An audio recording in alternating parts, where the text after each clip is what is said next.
Sound of a faint, fading heartbeat, then silence.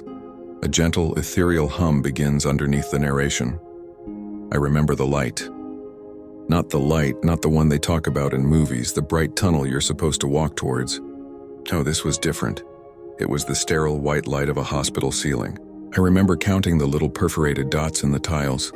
1, 2, 3, and then nothing. Just silence. A profound, absolute silence that was somehow heavier than any sound I'd ever heard. And cold. A deep, penetrating cold that had nothing to do with temperature. That's when I realized, oh, I'm dead. It's not what you think. There was no life flashing before my eyes. No dramatic replay of my greatest hits and biggest regrets.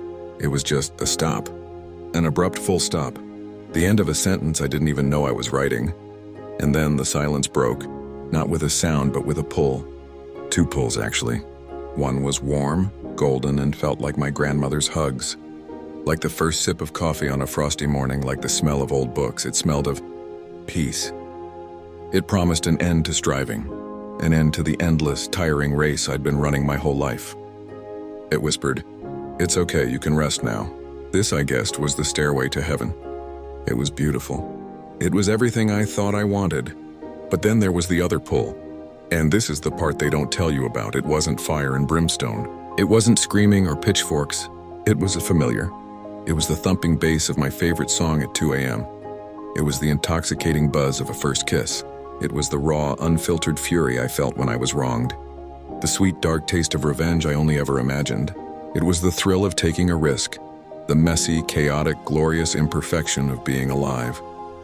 It pulled me down, not with malice, but with a seductive, magnetic energy. It whispered, "Wasn't it fun?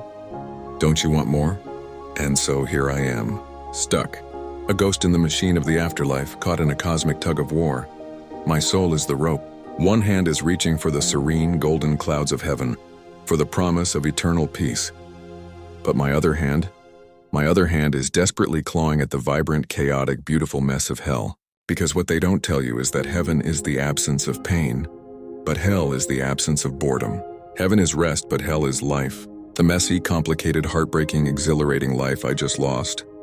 And I find myself thinking, maybe a little bit of damnation is a small price to pay to feel something, anything.